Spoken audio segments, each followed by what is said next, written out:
All right, and we are live. How's it going, everybody? This is Undead 3XVI, and welcome to episode 8 of the Gaming Perspective. Got a pretty interesting episode lined up for you guys today, so I'll just quickly introduce my panel. Mr. Samuel Tolbert. Hey there, how you guys doing? And Mr. Eric Jackson. How are you doing tonight, sir? Doing very, very well, my friend. How are you? Oh, I'm doing great, man. Doing great. Good. Let's just quickly go over some of the things we've been playing this week. I'll start with you, Sam. What have you been playing this week? I have been playing a good amount of Halo Wars 2. I'm continuing to do some challenges there. A little bit of Witcher 3 Enhanced, a little bit of Bloodborne. Been having fun with those. Not in a rush by any stretch of the imagination. A little PUBG, a little Sea of Thieves. I've actually been playing a lot of Wolfenstein 2. I don't want to spoil it for anyone because I know a lot of people are just now getting in on that game, but you have a ride ahead of you. That's all I'm saying. Going back and getting some achievements now, and it's like, that game is so good. And it has a narrative, and Eric, you'll understand what I mean by this, and I think you'll agree. It can only be delivered in a game.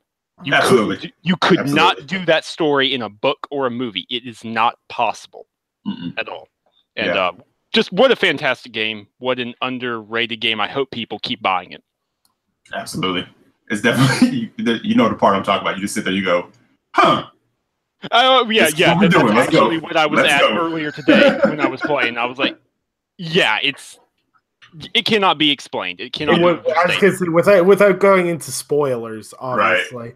I remember when that game came out because I had a backlog at the time I was working through. So I'm like halfway through the game at this point. But Anchor text me. He was like, hey, man, when you get to the courtroom, call me. I'm like, okay. I was like, okay, but I don't know what that means, but okay. So I sit there, I get to the courtroom section. I go through like that 30-minute level. And I literally put down my controller. I was like, "What the? Yeah. What? Yeah. What in the actual freak is going on right now?" Yeah, it was like a complete like, what? Like everything just went left, and it was absolutely amazing. The one thing I will say with Wolfenstein 2 that I feel like is so important is how well they managed to take a character that did not talk in a like base 3D game from the 90s and made him so relatable and likable.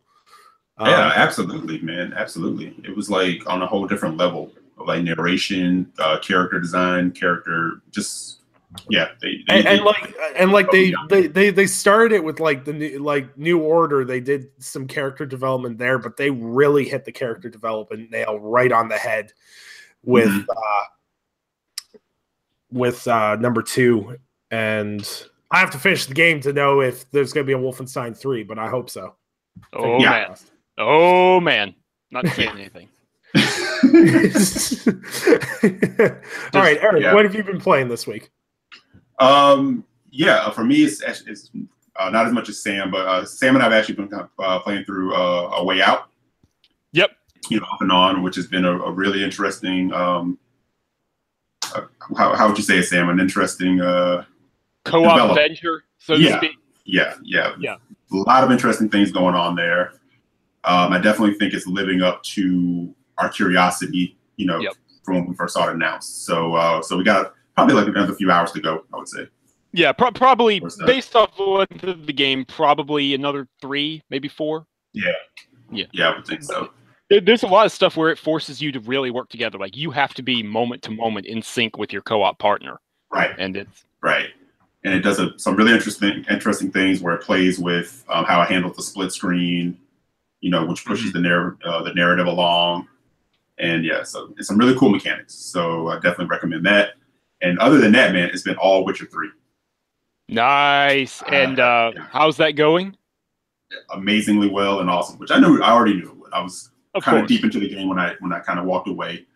And I think I mentioned this on here before, but I said at the beginning of this year, I'm really going to not try to like jump around on games too many times, like I would do in the past. I said, I'm going to jump into a game, focus on it, and just submerge, myself into it. I did that with Breath of the Wild, and I knew once I got to The Witcher 3, I was like, that's it. I'm not going to keep jumping around. I'm just going to focus in.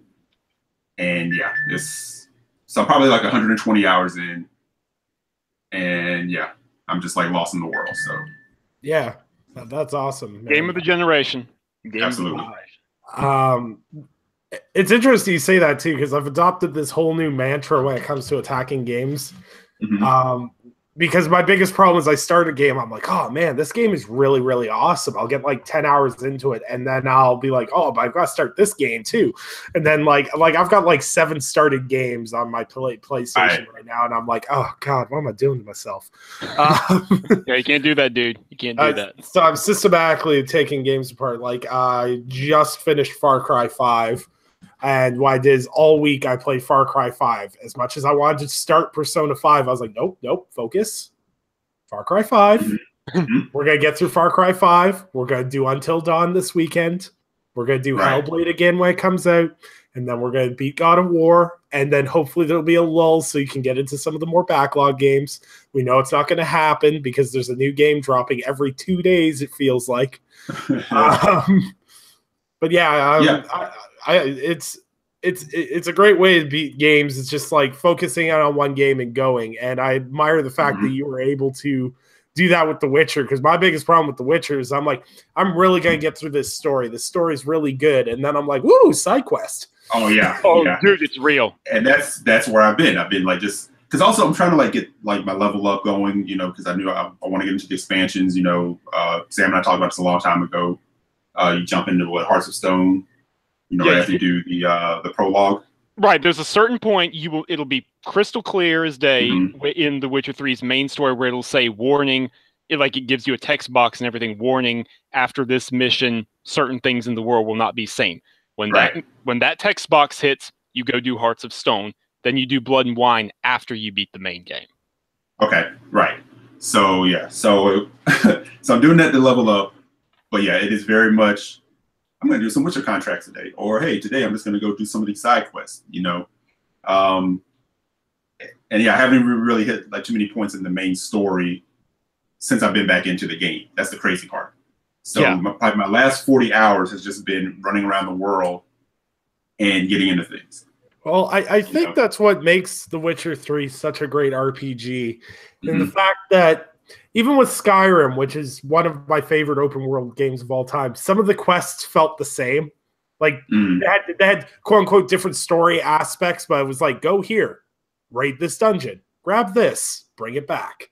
And it got really repetitive in that way. But The Witcher has such a wide variety of content. You never really feel like you're doing the same thing twice. Right. And it has really rich side content. So you really you get in there and you're like, oh, this is really cool. I want to do this. And I always give credit to an open world game that makes you want to play side stuff more than the main quest.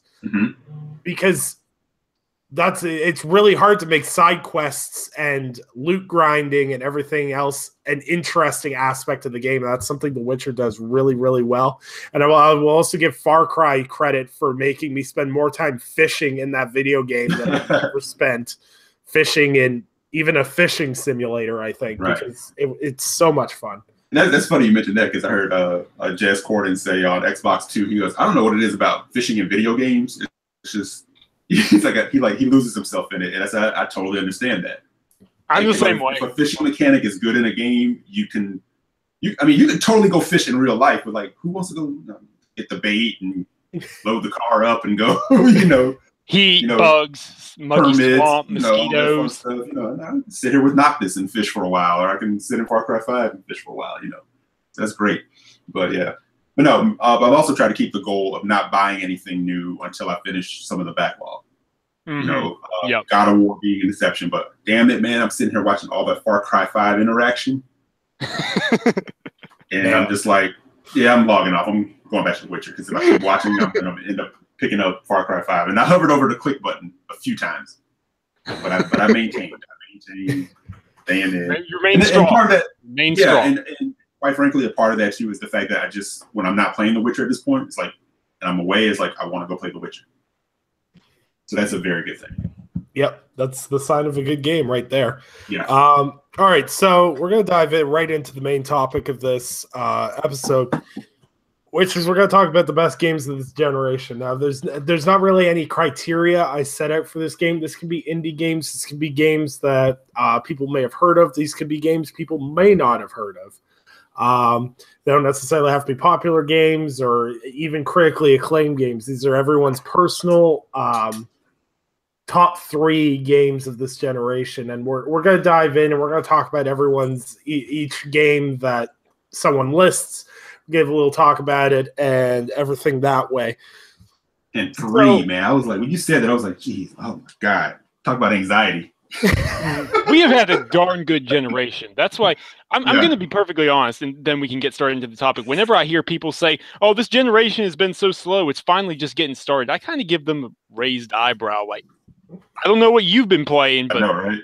It has been popping since mid-2014, as far as I'm concerned. As far as I'm concerned, in mid-2014 to 2015 was like the climax and peak of indie production.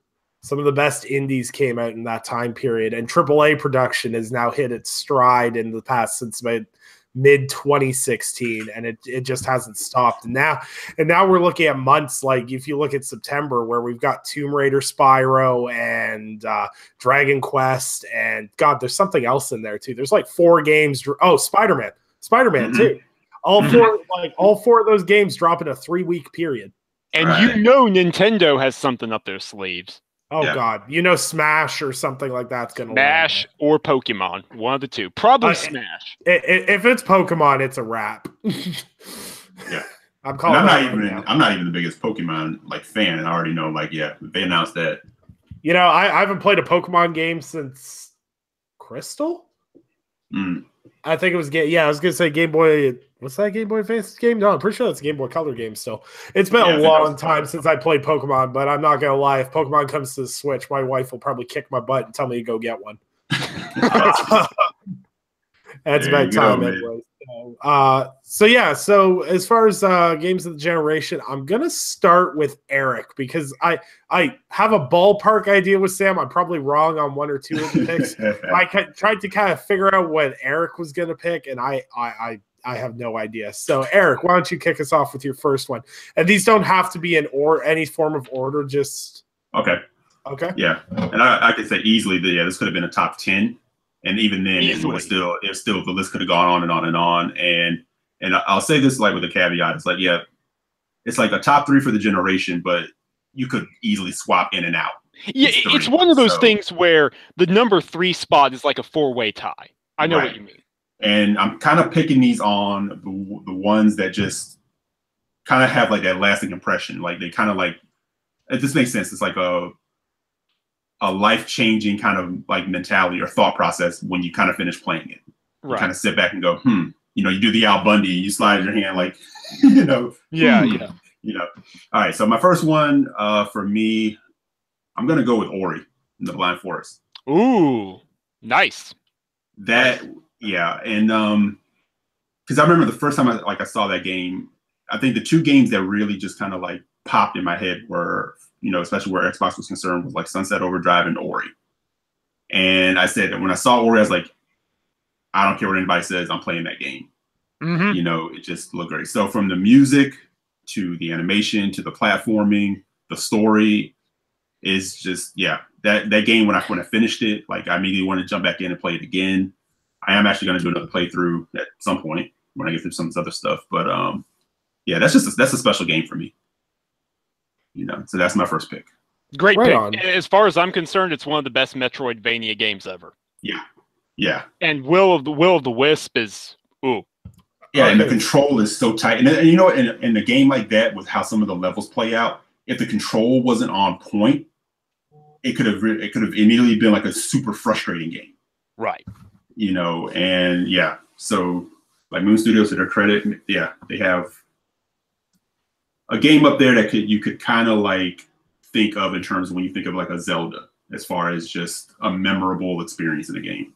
It's one of those where I know some people will knock it for not being what's the best Jim Sterling voice I can do, AAA, but the reality of the matter is it really doesn't matter. No. It's an incredible experience. Yeah. I feel guilty because I have to admit I actually have not played Ori. We have to change that.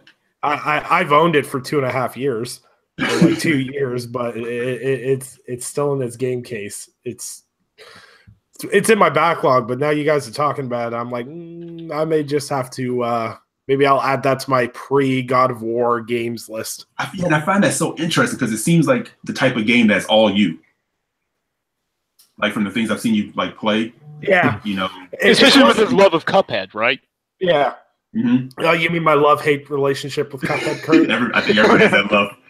Oh man, me and my wife have been playing it through, and we finished up the train, and we're on King Dice now. And yeah, Cuphead could be on there.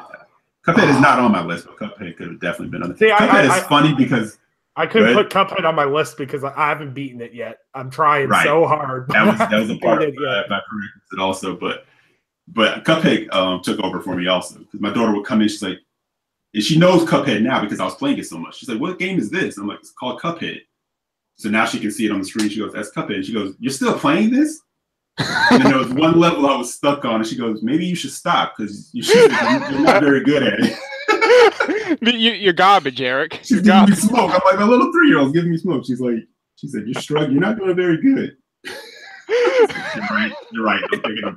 It's so funny because my wife doesn't usually pick up on games too much. She enjoys the occasional one. She's not like the most hardcore of gamer, but she was watching me play Cuphead, and she's like, "God, you're bad at this game." She's like, "It can't even be that hard." And then she started playing it. Like, she's like, "God, this game's hard." I'm like, "Yeah, you see," because it's the biggest running joke in like my close circle of friends is that I am the worst platformer player in history. Like, there is no one worse at platforming games than me. Like, honestly. Yeah, like I'm historically bad. Like I think I broke 2 Xbox controllers on Battle Block Theater. Damn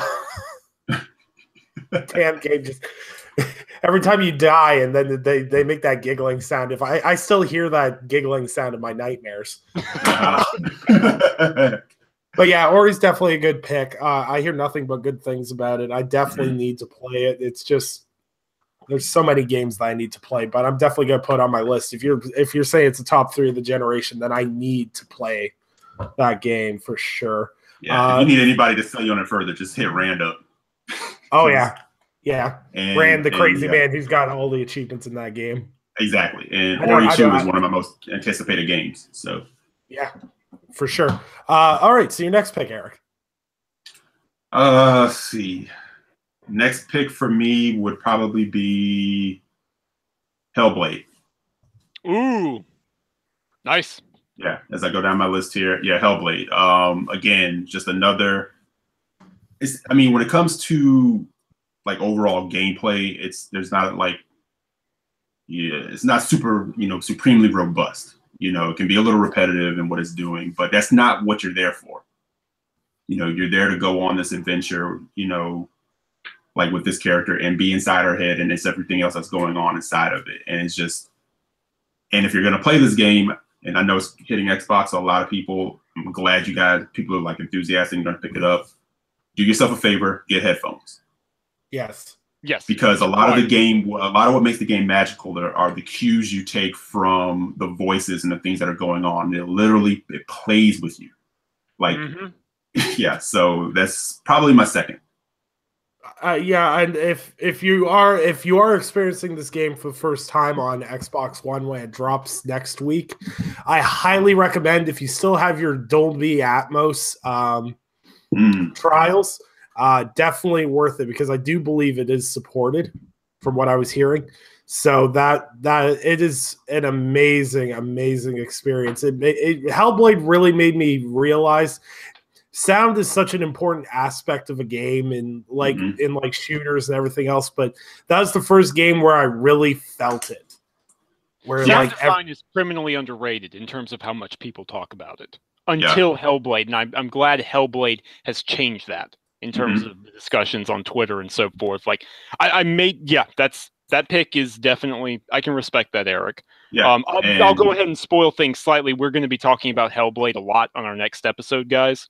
For everybody listening, so we'll talk a lot more about it then, but I definitely see where Eric's coming from. Because I'm double dipping, picking it up again, on Xbox One X, and we'll be playing through it again. And And I mean, and outside of that too, Ninja Theory is one of my favorite devs. And I think in a lot of ways criminally underrated as a developer.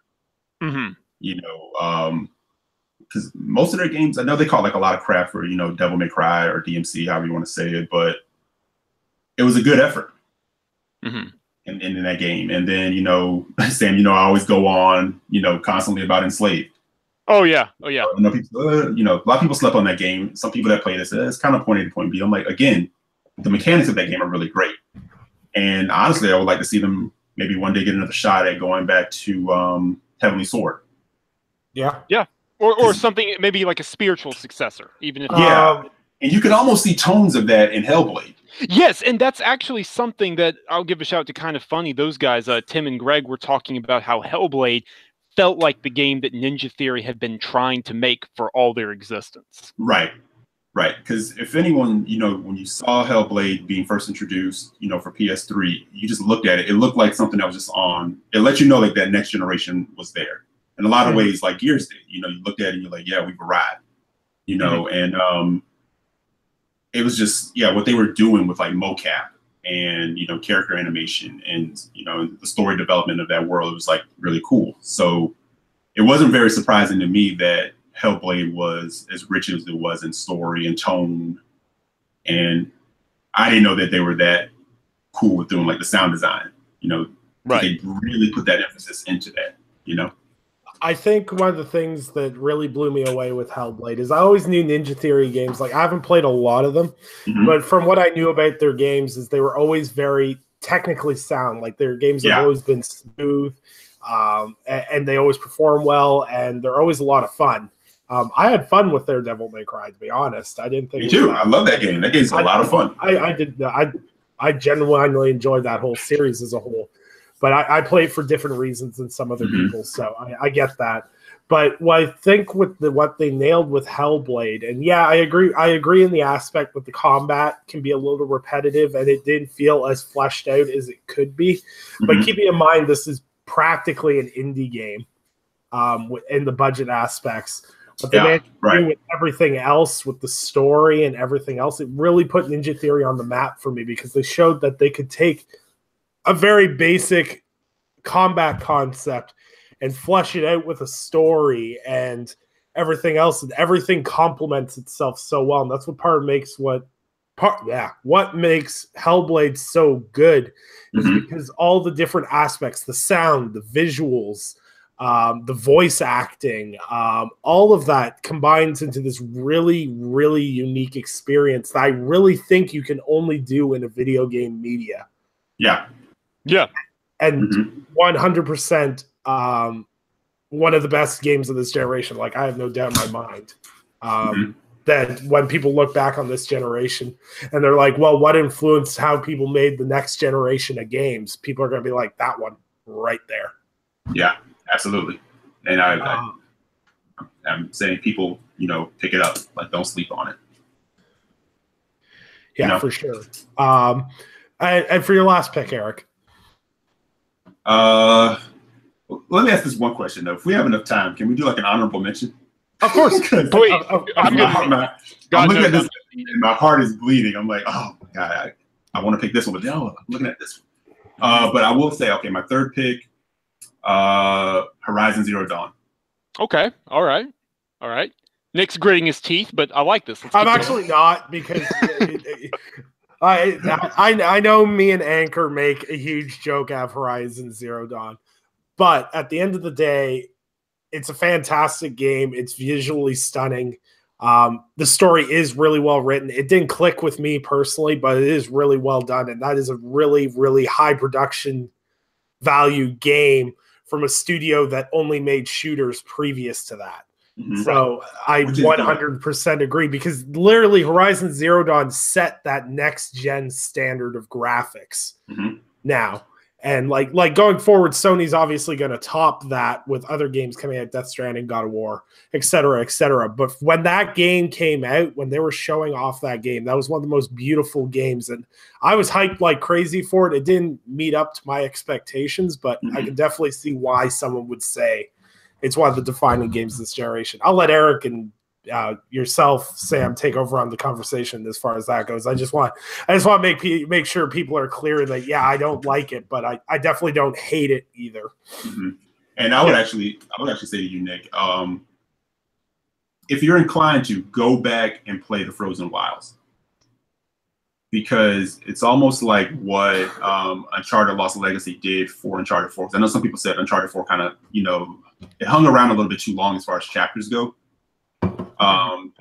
Some people may feel that way about Horizon Zero Dawn, but I think what made me end up putting this on the list is after I played the Frozen Wilds, I was kind of like, it kind of elevated what was already there in the OG story of Horizon Zero Dawn and the OG, proceedings. So it kind of made me go, they really did introduce a game that kind of like established, PlayStation for this generation,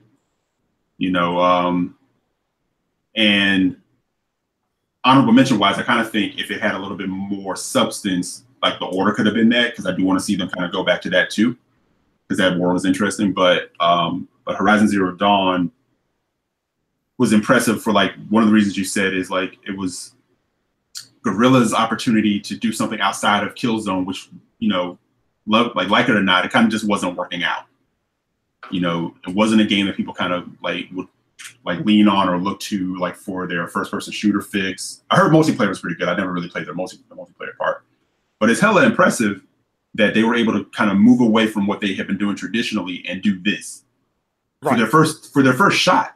Right. Right. And to sort of build on that, I've heard some people say, and I've said it myself, that it's, quote, an insanely polished Ubisoft game. Here's the thing. That's not a derogatory statement. I think there's a lot of truth to it in terms of collectibles and even the way they incorporated the tall necks into being the towers and the central protagonist and this lush, gorgeous world. It is a very polished RPG, even if it doesn't do anything, quote, unquote, new. Right. In a lot of different ways, the scale, the clarity, the polish at which it does it for this studio's first attempt at an RPG is very good. Mm-hmm. Obviously, the standards are going to be higher next time around. Like that goes without saying. Of course, they're going to have to do some stuff that was new. But for their first attempt at an RPG, it may not be one of my favorite games of the generation, but I will say Aloy is one of my favorite protagonists of the generation. Right. I love Aloy. Absolutely. I love her character, not just because she's really easy on the eyes. And, so it's like I'm eager to see her story. I feel attached to her. I want to see where they go from here. And done. She's interesting. Well done to Guerrilla Games. Yeah, she's very interesting. And, and I know we've had this discussion before, sort of like how we look at Kat in Gears of War 4. Right, Kind of sideways, she ended up being the more interesting character. By far. As opposed to the person they put in front of us, which was JD. So it's kind of like Alo's is like the same thing. But this game was a gamble.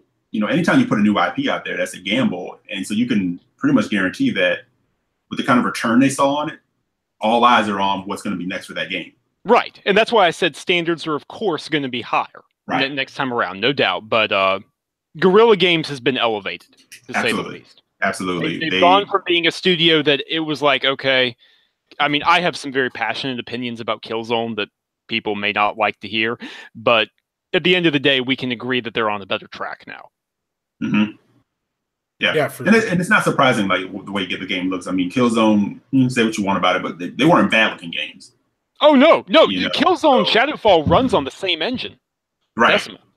Yeah, it was a good-looking game. That's literally the only positive thing I can probably say about straining myself, but it was a good-looking game.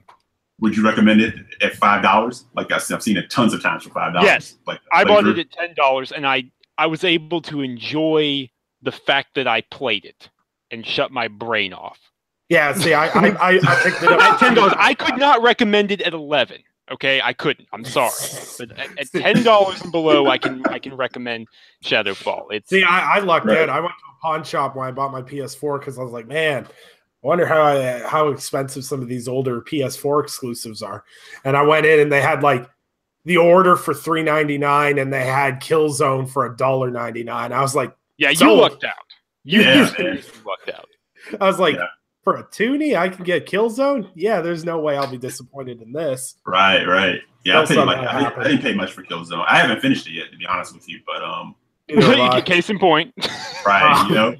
So, and it's not exactly high on the priority list, but it'll happen. It'll happen at some point. But I will say with Horizon Zero Dawn, there was two things that I'd like to see in a sequel, because I will support the sequel, because I will always support developers doing something different and new. The one main thing that I would love is the melee combat to get better. Absolutely. Yeah, I would 100% agree with that. Right. I mean, look, if they were going to focus on one of the two, they obviously focused their efforts in the right area. The bow and the ranged weapons, right? But no, there's no denying that the melee combat and the human AI can be vastly different. That was the other thing, the human AI. And that would only make the game stronger to have, like, the human element part of it, stronger. Yeah, for sure. I will give it credit for having some of the coolest monster design and creature design that I've seen in a game in a long time. You guys want to? Can I hijack for just one last time? One little anecdote that I found interesting was when Horizon Zero Dawn was initially being played around with, because it was like a team of 30 or 40. When everybody else was wrapping up Killzone Shadowfall, it was like 30 or 40 people were playing around with some tech demos, and I remember reading. I don't remember who it was, but it was one of the lead guys at Guerrilla Games said the first thing they got functioning was the Thunderjaw, because everyone on the team agreed, if we can't get the Thunderjaw right, we have no business making this game. And I 100% agree with that statement. Yeah. And how do you feel like about people? I've heard people say it needed a lock on. And I'm like, no, that takes away from what you're supposed to be doing. Not against the dinosaurs, not against the robots. Exactly. The humans, yes. There, but people were like, it needs a lock on for the dinosaurs. Like, no. That defeats the entire point.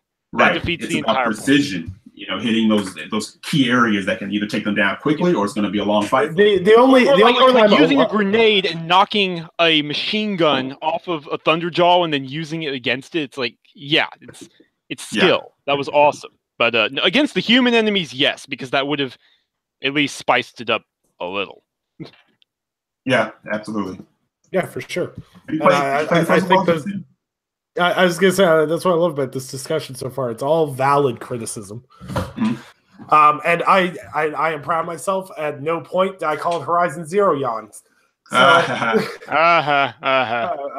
that joke is so old now, but I know Al's out there somewhere smiling right now, so it's fine. The old cat stretched himself out, examined his claw, put a smile on his face. Yep. All right. Sam, did you play Frozen Wilds yet? I'm sorry. No, I bought it. I actually bought it recently because someone was kind enough. Mitty, does anyone know who that is on Twitter? She follows the SDGC podcast quite a bit. She and I interact a lot. She reads some of my stuff. But anyway, she was kind enough to give me a one of those 20% off codes because she had no use for it, and Sony has blacklisted my name from ever getting those codes for some unholy reason. I don't understand it, but it is what it is. So I picked up the Frozen Wilds. I just haven't played it yet. Okay. I'm just going to say this. Taking down the Thunderjaw was an achievement and intimidating the first time, couple times that you did it. Or even what are the ones that go under the ground? The burrowing things. I know what you're talking about. Right. The ones that get you through the rock piles, and you're like, really? Yeah. The new beast in the Frozen Wild. I'll just say, like when you get to a frost claw, you'll see what I'm saying. You have my attention. Yeah. It was. You're like, I'm just gonna run now because this isn't gonna go the way I want it to go. So they definitely amped up some of the difficulty. Interesting. I have to come back because I don't have enough to craft what I need to take this thing down. You can run out, because that was one of the things that they need to definitely address in the next games. Sometimes you felt way overpowered because you had too much. Towards the end of the game, especially if you got that armor and you know what I'm talking about. It was like I was playing on hard, and unless I was getting clipped through the ground by the burrowers, it was impossible to die. Right, and they kind of addressed that in the Frozen Wilds. They have some stuff that goes on in there that can kind of zap the armor and kind of take some of that away from you. So they're completely aware of that. Interesting. And, Very good. Very good. But so the new beast, you'll definitely have a challenge. Good. That's. I'm hoping to play that sometime this summer, maybe right after E3 is when I'm eyeing. Right. Oh, Ravager. Thanks, Frankie. The Ravager are the ones that burrow. Nice. All right. Okay, so I'm done hijacking you guys. No, good talk. Good talk. All right. Now, Sam. Uh-huh. Your turn, my friend. So do you guys want me to count this down in like 3, 2, 1 or 1, 2, 3? How would you prefer? It doesn't matter. Eric? Yeah, whichever order. Like Nick said. Oh geez. Okay, so well, all right, we'll do 3, 2, 1. And we're gonna do an honorable mentions round later, right? Where we can all mention some honorable mentions because we're gonna absolutely have to. I know Eric, you mentioned that you have your brother in there. Your brother yeah, in chat. Everything Neo.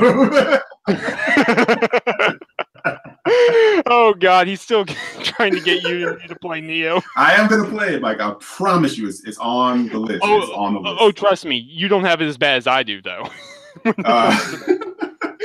But okay, so with the caveat that I have a mile-long list of honorable mentions, and my third spot as a result is kind of always shifting.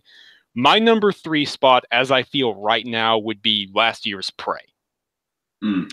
Arcane Studios, as everyone who follows me and talks with me knows, Arcane is one of my favorite developers. I think they're ridiculously talented. They do something with immersive sims that no one else really does, not to the scale and certainly not to the depth that they do. The level designs that they come up with, anyone who's played Dishonored or Dishonored 2 knows they have some crazy level design. But Prey did something unique because not only does it have good level design, but Prey, in my humble opinion, is the best lived-in environment since Rapture in BioShock, maybe even exceeding it. Maybe even doing that. It was something where at every single corner you could tell, okay, people lived on TranStar. People were on the station. You find an email from one guy who was talking with his colleague about some game they were going to watch. And then there's another one where you'll find another reference to where some coworkers put together a party or someone was apologizing to their partner that they had accidentally spiffed off and they were trying to apologize. And then you will find a little joke hidden and something was hidden here or there. It just seeps you in and immerses you in this world it's crafted. And that's without touching the story, which I can't talk about without spoiling the game. But the way it plays around with Morgan Yu's memory loss, and you're uncertain of who you can trust or what actually happened, or, okay, well, I have this recording, but as we've seen, does having a recording of something actually mean it happened? What's going on here? Going outside the station for the first time, and you just see the scale of, okay, this vast open arena, it's all here. You can go to any point in the station. It's this, yeah, I could go on and on for a really long time, and it's difficult for me to talk about a lot of what I love without spoiling it. But Prey was something incredibly unique. And I know it didn't sell very well, as unfortunately many of Bethesda's non-Fallout or Elder Scrolls games tend to not sell very well for some infernal reason. But that being said, I'm really glad that there's about a 99.9% chance we're going to be getting a new, smaller Prey title. Something sort of like the Death of the Outsider, what that did for Dishonored. And if we get that this year, I'm going to be a very happy man indeed. Yep. That's awesome. And Prey is on my backlog too. Yeah. Prey is at the forefront of my backlog. Once God of War is wrapped up and I have that lull between State of Decay 2 and God of War, I'm diving headfirst into it because I know you speak very highly of it. I've talked with you about my love of Arcane Studios, and Juan from NLG Podcast, I've talked with him in regards, and we talked about how good Prey is and everything else. And it's a shame that the only takeaway from Prey and what ended up getting it roasted in reviews was unfortunately the combat, because everyone said the combat wasn't super fluid. Which I don't know how, is there any truth to that? I mean, I disagree with that, but at the end of the day, even if I didn't, like, the matter of the fact is, it's like, okay, you're hounding the game because what people hounded was the wrench combat. And it's like, okay, in that case, even if you found it to be bad, which I didn't, but opinions are opinions and all that, that's the first hour and a half of the game. And then you start getting guns and abilities and all these crazy different things that you can play around with. And like there's mutagens and neuromods you can use to turn yourself into something and then roll under a doorway and all these crazy other things the way they play around with having different level structure that plays to different abilities you may or may not have earned. It's just, I don't know. I feel like criticizing that all for the sake of the wrench and the stamina aren't quite what I'd like. It feels Arcane always has had a history of creating they let you play how you want to play. Let's face it, Dishonored 1 and Dishonored 2, yes, stealth is optimal. You can do no kill runs. You can murder everybody. But you can also chain together crazy kill runs. That's exactly. They give you the options to play the way you want to play. And that's something that studio has done very well. And and let's face it, if you like Dishonored, you'll probably like Prey, and vice versa, because they're not the same, but they're very similar in how they play and everything else. And they have fantastic stories as well. And I think they're definitely very underrated games. I'm really glad. My God, the story is when you guys play Prey, I'm going to need to talk to you about the story, because holy crap, the plot twist this game throws at you it's incredible. I really can't talk about it, but yeah, I'm looking forward to it, because Dishonored and Dishonored 2 are like two of my favorite games like ever. You know, and so Dishonored 2, another game this generation. Yeah, absolutely. I mean, that's what I said. It's like, yeah. But okay, criminally underrated again. Another one. Right. So number 2, this shouldn't come as a surprise to me, but all right, it is what it is. This one's very solid. Bloodborne. Holy crap, Bloodborne. Bloodborne is, I've said this many a time, the reason that I actually got a PS5 in 2015 instead of just waiting. Because, I mean, I know opinions are all that, but as far as I'm concerned, there wasn't really that compelling of a lineup until Bloodborne dropped. And I do not regret doing that, because Bloodborne is an incredible game on so many different levels. Like, it's From Software, so it's got that From Software 3D Metroidvania style hub of all these things connecting back in on each other. But what Bloodborne does so well is it lures you into this false sense of security when you think you understand the more aggressive combat, and you think you understand what's going on with the story, and then you don't. You don't understand anything. And the longer the game goes on, the more you realize, oh, I am in over my head in such ways it's ridiculous. And that plot twist is done and executed so perfectly in the build-up and the way the gothic atmosphere shifts, the way the creature designs shift. It's delicious. I could eat it all day long. It's fantastic. It is. I have very few complaints about Bloodborne. Very, very few. Minor things here and there. Have either of you guys played it? Yes. Yep. I'm actually going to start streaming it here now that I've got the hang of the game, and I won't embarrass myself majorly. I really enjoy it, because it with Bloodborne, it suits my style of gameplay a lot better than Dark Souls does. Dark Souls seems to complement a more patient play style, more defensive. Bloodborne, you still have to have your timing. You still have to. There's still a lot of that technical aspect that Dark Souls has, but it also rewards you for being aggressive, and that and I just straight up love the parry system. It was super easy to learn and get the hang of, and all in all, like, Bloodborne is a challenging game.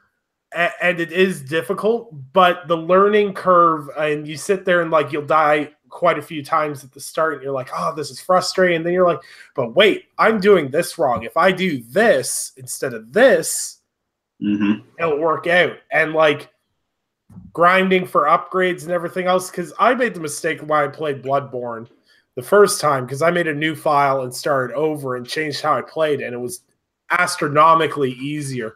First mistake I made with Bloodborne was I thought with Dark Souls games and Bloodborne and all those kind of style games, because I never played them a lot, I thought I just was supposed to go boss to boss to boss. Just, okay, go this boss. Okay, go to the next one.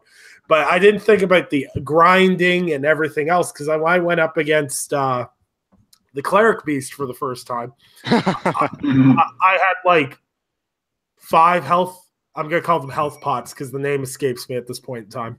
Blood vials. Blood vials. Thank you. I had like 5 blood vials. I'm like, oh, I got this in the bag. And then I did not have it in the bag. And then I was like, damn it, I used all 5 of my blood vials. Now I have 0. What do I do? And I'm like, well, obviously enemies drop them. So I just need to grind on enemies. So I got myself up to 20 blood vials. Used the blood echoes for upgrades. And upgrade myself, and then faced off against Cleric Beast again, and I got it first try. There you go. I was like, oh. And it was all a learning experience. I think Bloodborne does that really, really well. Yeah. And let's face it, there's nothing more rewarding than when you play a Souls-style game and you defeat a boss. You just have that like fist pump moment where you're like, yes! Oh yeah, absolutely. Absolutely. No, I'm in complete agreement. Now, Eric, did you finish Bloodborne? How far did you make it through? Did you? No, I have not finished it. It's another one that was like Witcher. Like I would let something else pull me away, and then something else pull me away, and then next thing you know, I'm not playing Bloodborne anymore. So that is up either next or Yakuza 0 is up next. One of the two. But I would say. Did you make it to the twist? And if you've seen the twist, you know what I'm talking about. Then probably not. No, not yet. Okay. All right. If not, probably close. All I can say is you have no idea what's ahead of you. You have not seen anything yet. The way this game pulls the wool over your eyes and you just look in hindsight that everything has happened, you go, oh, well, crap. I didn't have a chance before, but now, geez. It's like nothing else. It is like nothing else. And so good.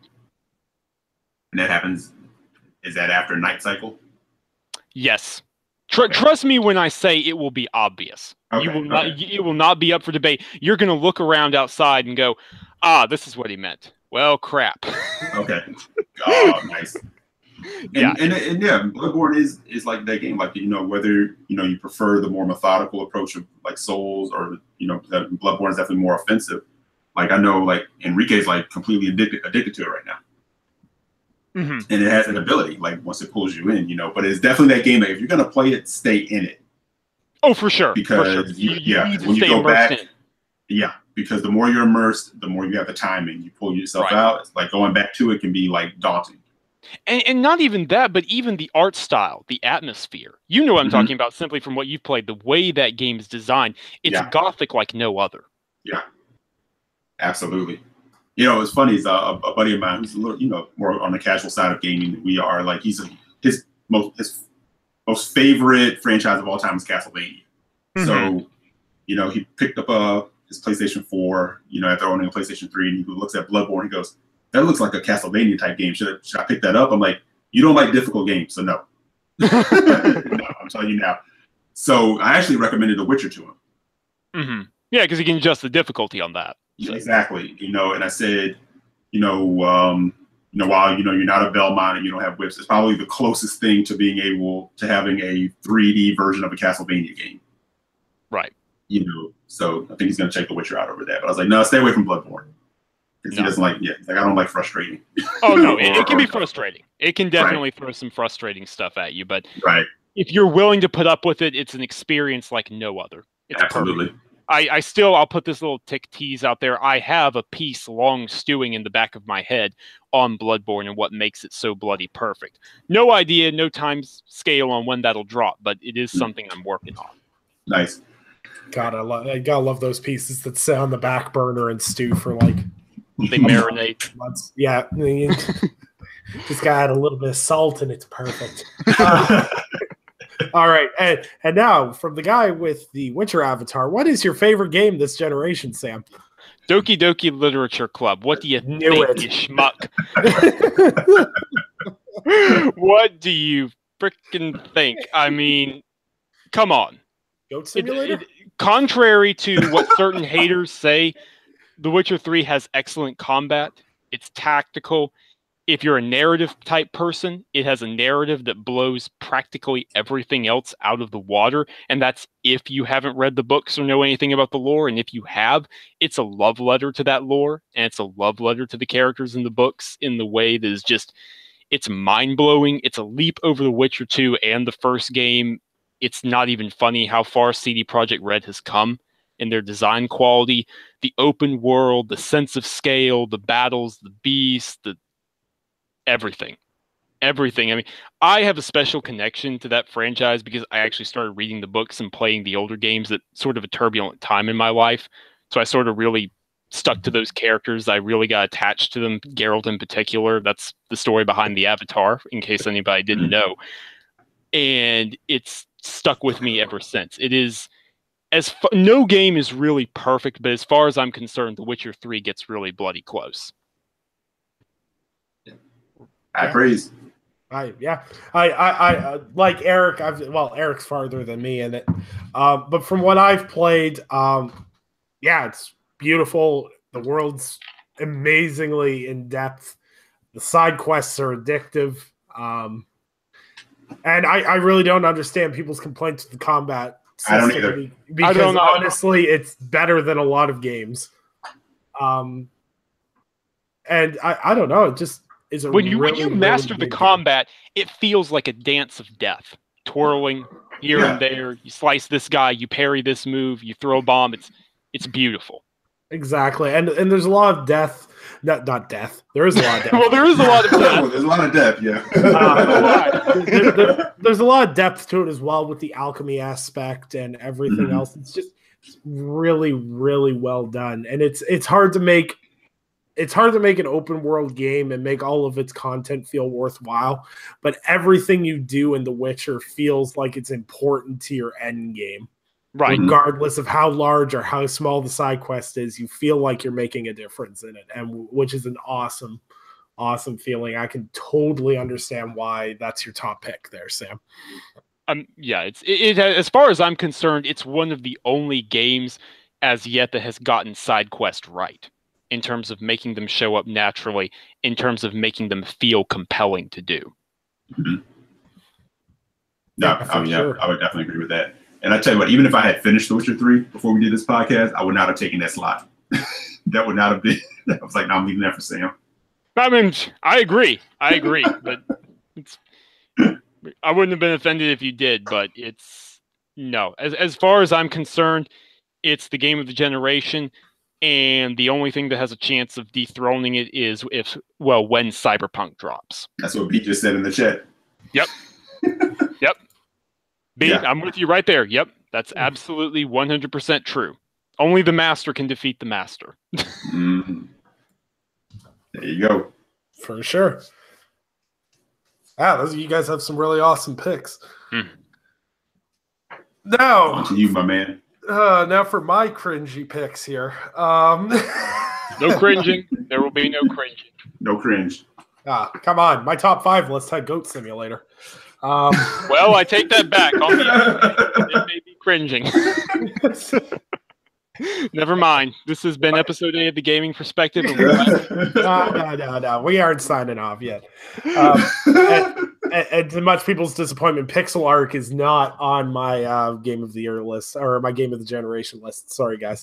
No, in all seriousness, the first one I'm going to go with, and it feels weird saying this and having a walking simulator essentially in a Game of the Generation list, but What Remains of Edith Finch will be, I can confidently put that in my number 3 spot.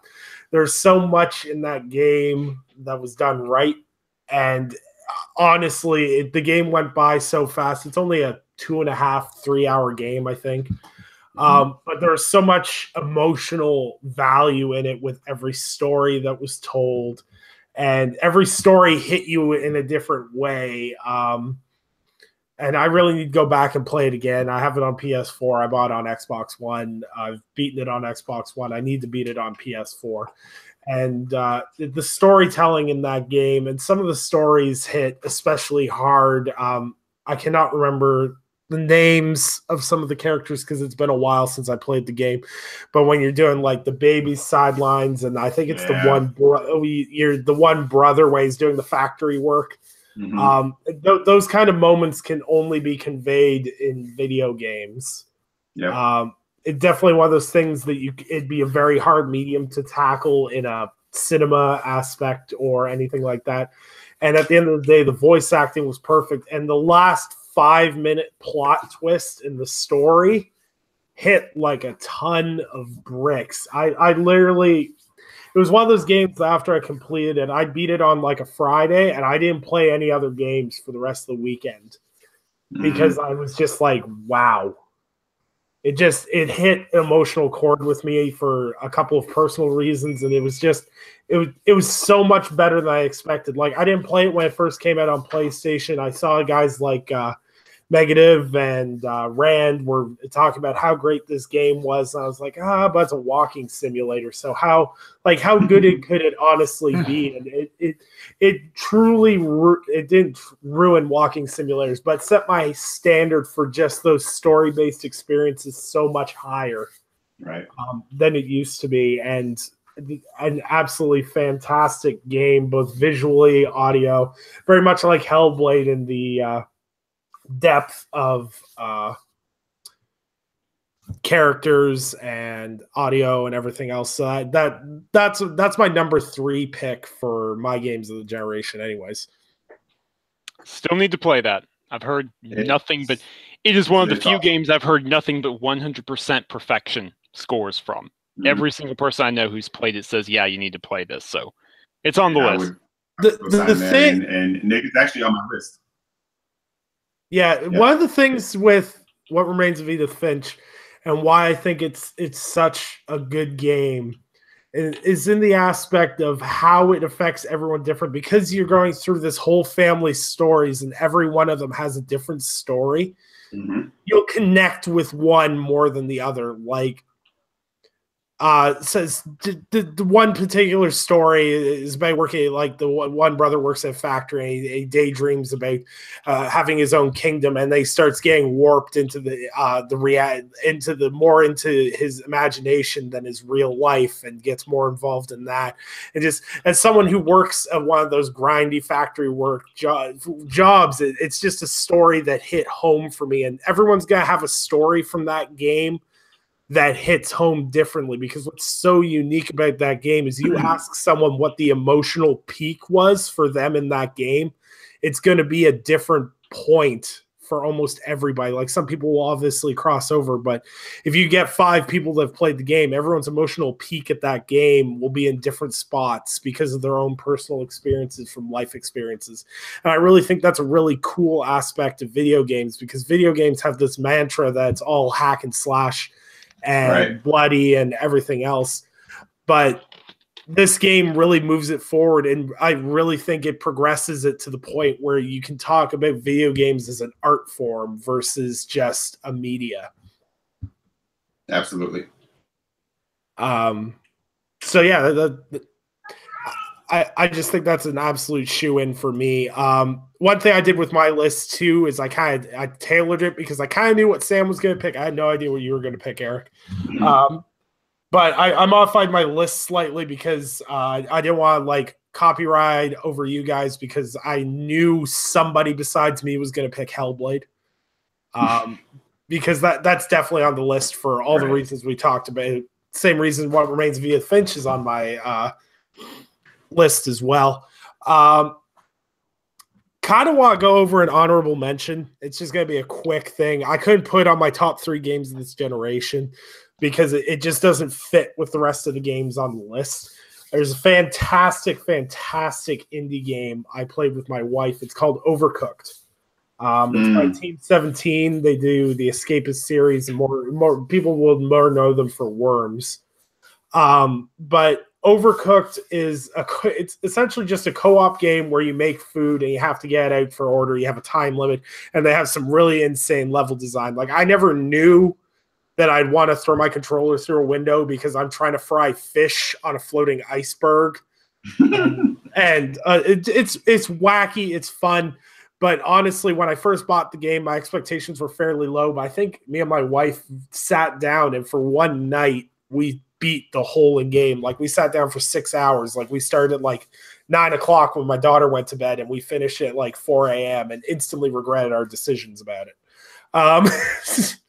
But I just got to throw that in as an honorable mention. But as far as number 2 goes, I played around with this one for a bit. I'm going to have to put number 2 is going to have to be Fallout 4 for me. And somewhere, Anchor just let a cry of joy into the air. Yeah. You hear the screaming? I can hear it all the way from North Carolina. Right now, he's praising the sun somewhere. Yep. He's also letting you know that once you're done here, another settlement will need your help. God. And like I toyed around with not having Fallout 4 on my list because I still don't believe Fallout 4 is the best Fallout game. That title still belongs to New Vegas in my mind. But once again, just like with New Vegas, Fallout 4, the main game was great. I did all 3 playthroughs for all the different endings. I have all the achievements unlocked for the base game. But what made that game the best was the DLC that they added to it. And Bethesda continues to prove that when it comes to making worthwhile DLCs, especially when it involves Skyrim or not Skyrim, but Elder Scrolls games in general, and Fallout, they are top notch. I could easily go on for hours about how much I enjoyed Nuka World DLC, about how it takes a whole spin on the Disney brand and everything else, and how much fun I had with it, and all the different aspects they added to the games, all the weapons, and all the different things. I could go on for hours about that game. In a dream scenario, I want a PAX panel where it's me, Sam, and Anchor, and we just get to gush over Bethesda games for an hour or two in a perfect scenario. But Fallout 4 is like my pinnacle of an open world game for me, because I sat down when I was thinking about it, because I haven't finished Witcher. I haven't played games like Persona or Nier Automata yet. They're on my list. Mm-hmm. So I'm missing some key games that could replace Fallout 4, but I've got 386 hours logged into Fallout 4 between settlements needing my help and DLCs and everything else. It was a game that like encaptured me. Like I 100% that game and had all 3 playthroughs done 2.5 weeks after launch, I think. Jeez. Wow. I know I was I think I was in the top 100 on true achievements for completions of that game. I was one of the first 100 to 100% complete that game. And it was honestly just a fantastic, and the horrible thing that I hate about games like Skyrim and Fallout is because you only generally get one per generation. So I've been sitting here since Fallout 4 came out, sitting there scratching my arm, being like, got any more of that Fallout? Right. It's just one of those games that really resonated with me, and plus I love the post-apocalyptic setting, so that's just my opinion. I can't disagree with that pick. It's a great game. Like, I know a lot of people disagree with me because it was buggy as all hell, but it's one of those things for me. It was like Skyrim when it launched. Back when Skyrim launched on the 360, even with the choppy frame rates, the broken dungeons and everything, that was still my favorite game. That was still my all-time favorite game back on 360 because of how open it was and all the things you could do in it. And all right, I'm going to shut up about Bethesda before I keep going on a roll here. I mean, yeah, we could do a full Bethesda episode, pretty much. Yeah, pretty much. We could. Yeah, I'm not going to put Eric through that though. Hey, he's been brought over to Team Bethesda. Yeah.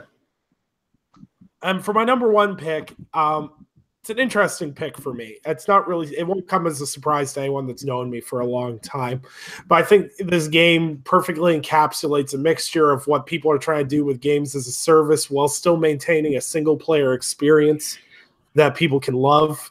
My complete game of the generation goes to Hitman Season 1, which should come to no surprise to anyone. Yeah, I knew that. I figured that was going to be your number 1. Nice. Nice.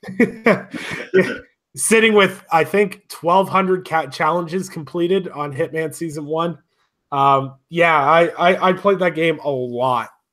I mean, a lot.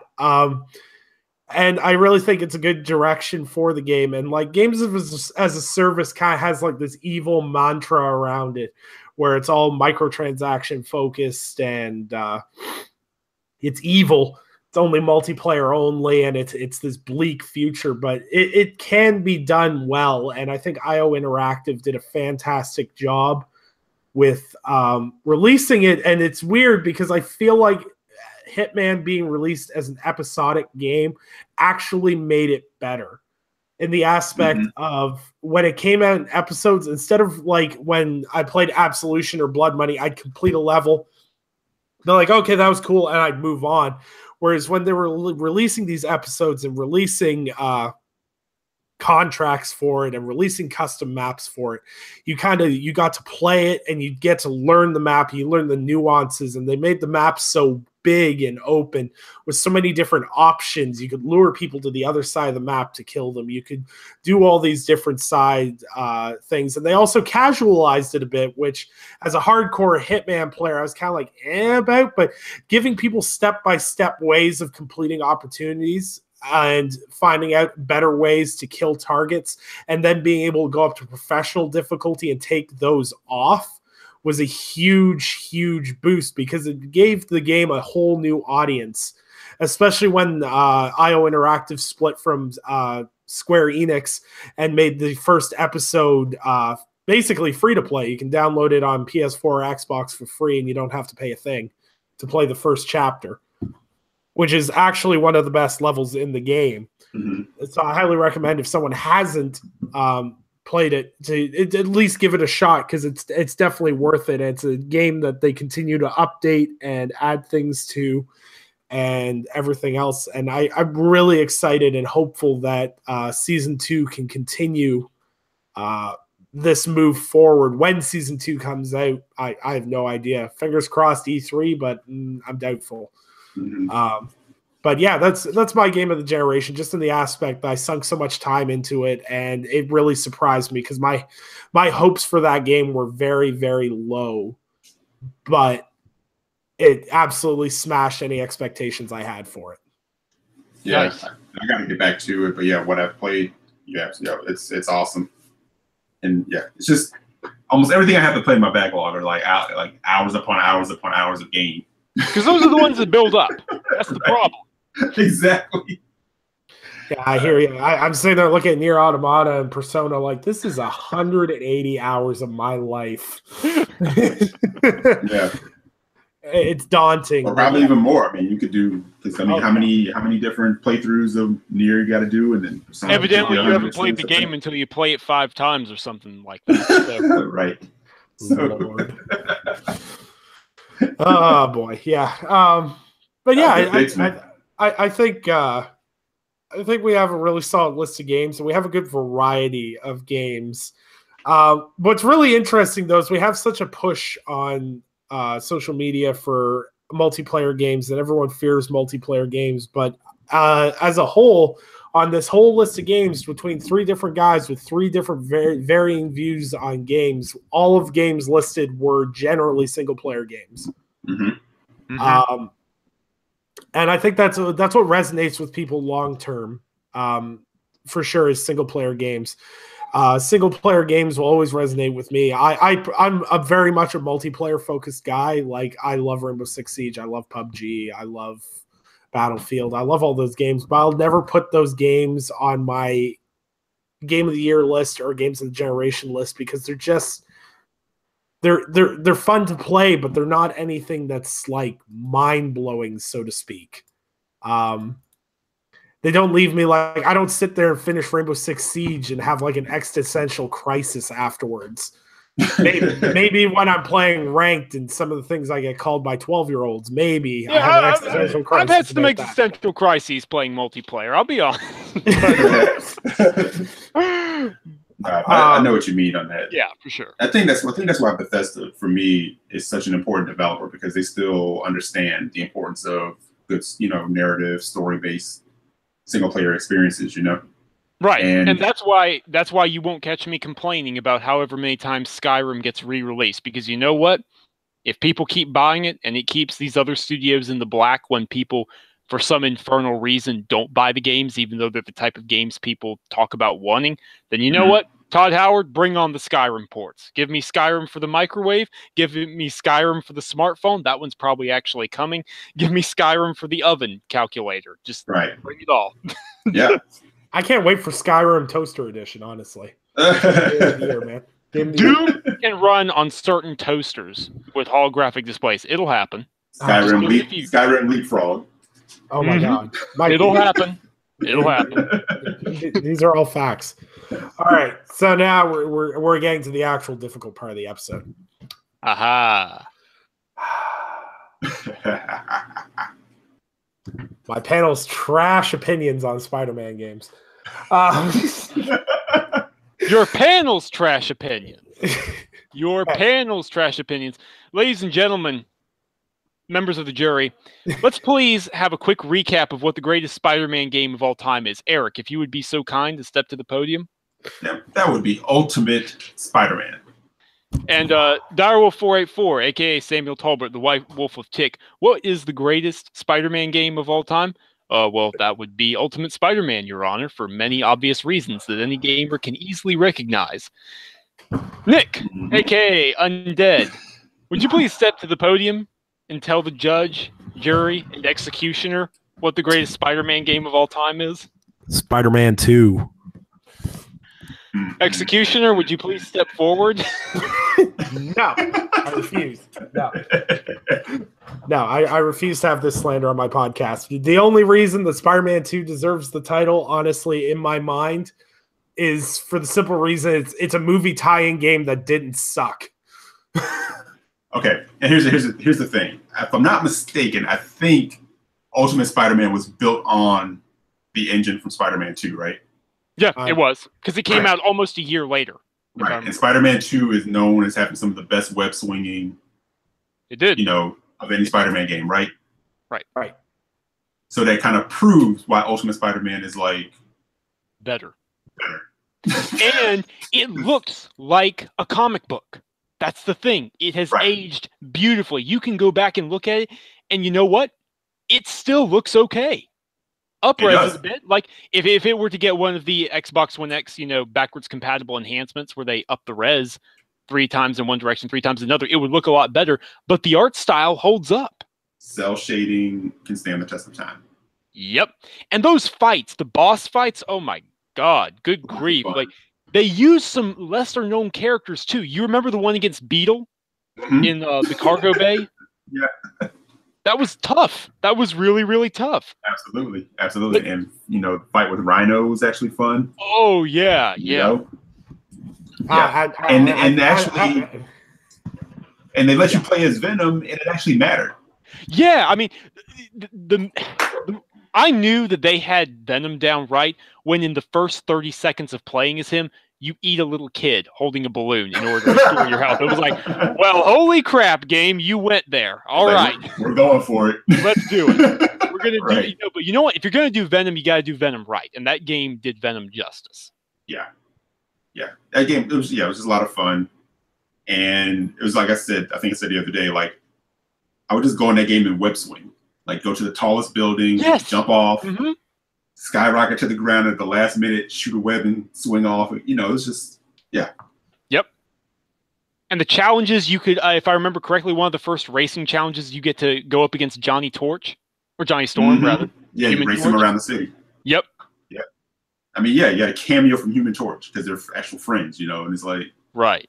Yeah. And if you played as Venom after the story ended and you were just rampaging around the city, the police would get fed up and they'd call in the military. It was like GTA style. And if you ate the military, S.H.I.E.L.D. would actually start helicoptering in and they bring in these crazy riot troopers to try and stop you. It was awesome. Before I call y'all out on your slander, do you want to take a stab at who the developer was for Spider-Man 2 and Ultimate Spider-Man? That was Beanox, right? Actually, according to what I'm reading right here, it'll surprise you. The original developer for Spider-Man 2 and Ultimate Spider-Man, which is the same developer, is Treyarch. Yep. Ah. Before they got handed Call of Duty and they were chained to it, they made some darn good Spider-Man games. Mm.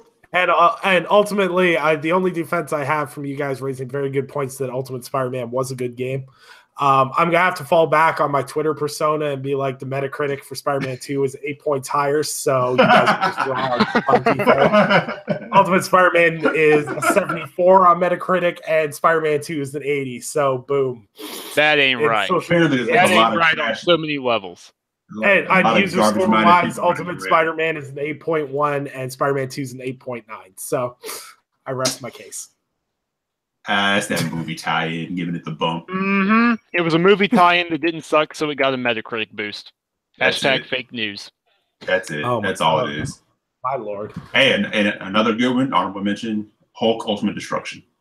Yes. Ooh. Yes, very good. Yeah, just can't talk. Very good honorable mention.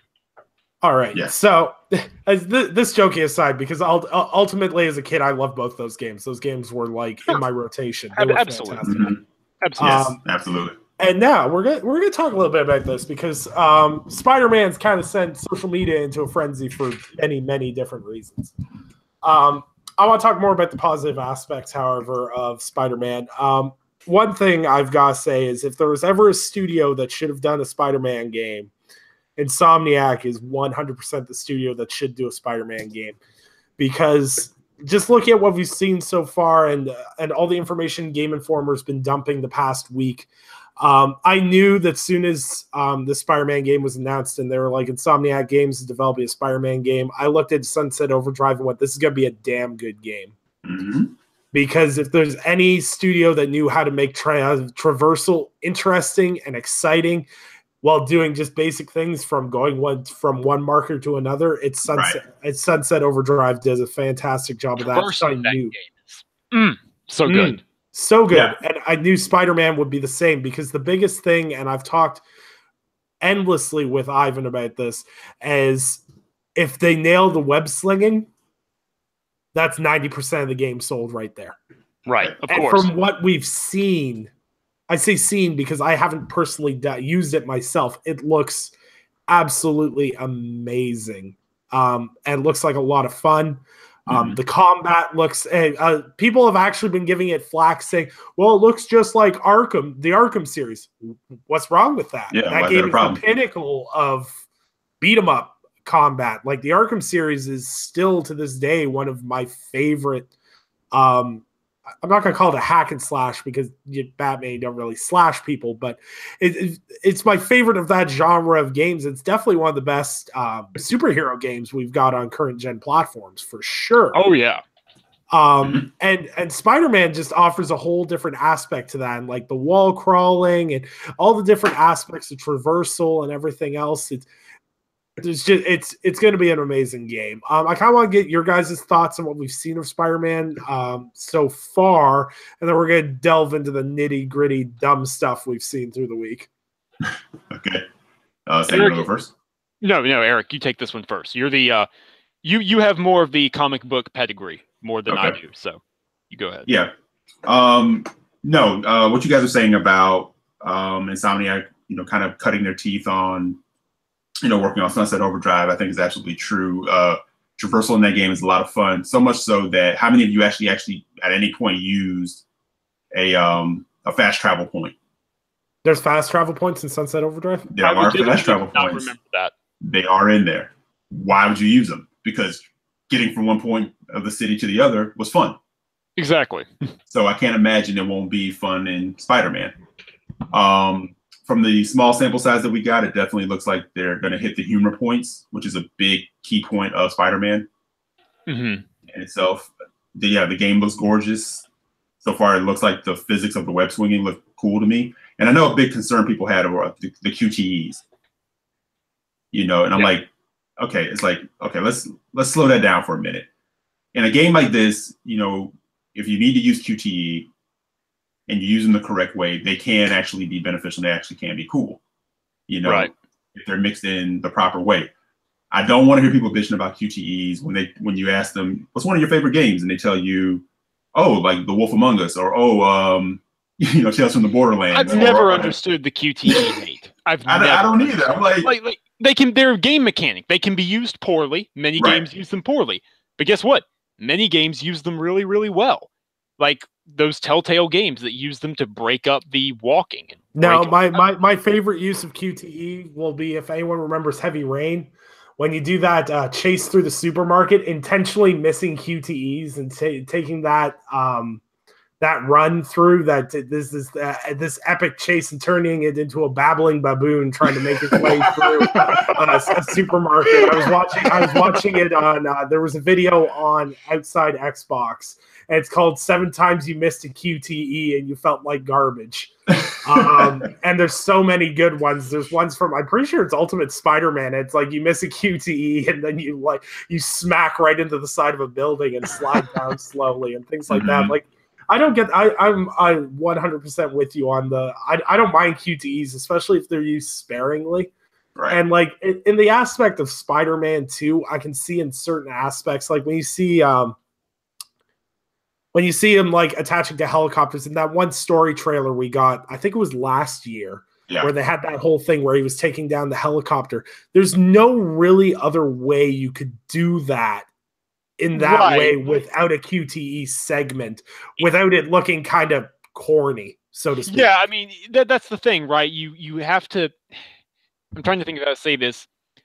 You've got to make it look cool, but in order to do so, it has to have a, quote, cinematic, unquote, effect. You have to take some control away. Doesn't mean they should do it often. Right. Like I absolutely think, even though it looked good, I don't think they should do that too often. That should be a big deal when that type of thing happens. It should be like, oh, okay, wow, we're facing off against this guy, this villain, and now this happens every few hours or something like that. But you use it correctly like that, it punctuates the moment of action. It punctuates the emphasis. Exactly. And I think, I don't know, I'm just going to say, I think we're still in for some surprises. I think they've actually been keeping a lot of it close to their chest. I'm hoping so anyway, as far as villains that you'll be fighting, side quest stuff that you'll be doing, and actually probably other playable characters. Yeah, well, I mean, they've confirmed that you can play as Mary Jane in certain stealth segments. Right. Yeah, and there's also rumors that you can play as Miles Morales down the road, too. Well, I mean, the thing is, it's like, I know what they're trying to keep it secret, but let's be honest here. Why else are you going to have Miles in the game? Absolutely. Let's just be real. Right, which I think will be awesome. I like the fact that they said, there'll be costume customization. Yeah, lots of costumes, and it's going to affect his gameplay. It's going to affect your moveset and certain costumes. Come on, we're getting a game that lets you be Spider-Punk. Like, what more do you want? So yeah, there's so much potential there. I mean, Spider-Man is definitely iconic. When you're in the pantheon I should say, of comic book characters, as easily recognizable as Batman, Superman, anything like that. So yeah, so I don't understand if people are saying like it looks like Arkham. That could be a good. That's a good not thing. a bad thing. It's a high mark to hit, because I mean, how many great Batman games did we get before Arkham? Oh God. Do Lego Batman games count? You know what they do? They do. Then we can throw that there. We can we can do that. But a serious tonal that actually hit the mark of what the character's about. Yeah. And then this whole day-night cycle thing, people need to just stop reaching for. Oh my god! That's not even as far as I can remember. Like, correct me if I'm wrong, Eric, because it's been a few years. But Ultimate Spider-Man 2 didn't have a day-night cycle. They swapped when the missions needed to swap. Right. Right. Exactly. I thought so. Look, exactly. I'm gonna talk about this day-night cycle thing. Oh dear. This is stupid. So, day-night cycle. Love it or hate it. I hate day-night cycle. I'm going to go for a couple of reasons.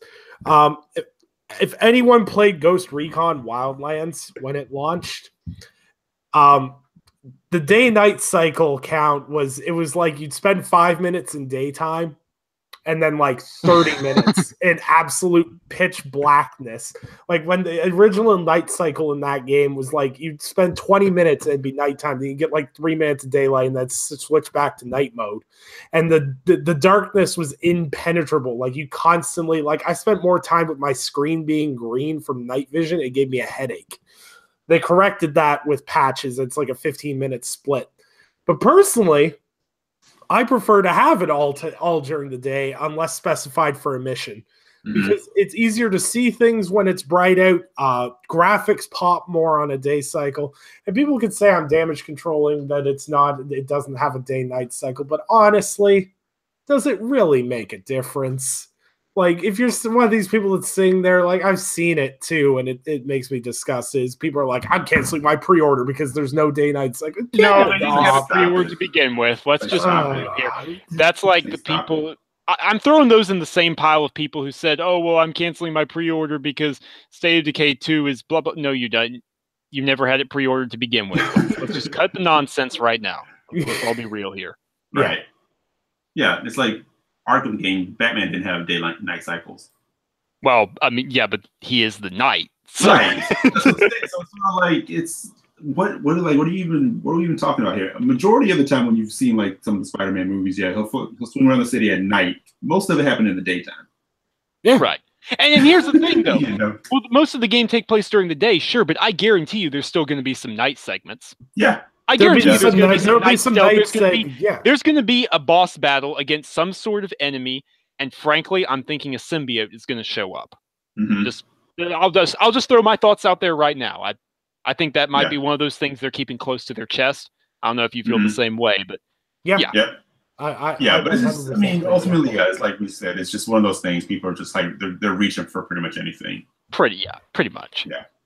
Which is not surprising on most games, Yeah, I was gonna say, as soon as you start talking, one of the things that drives people into a frenzy, especially on social media, as soon as you put the word exclusive in front of it, people get mad about it. Whether it's either way it swings, whether it's an Xbox exclusive, PlayStation exclusive, a Nintendo exclusive, doesn't matter. People will generally downplay it if they don't.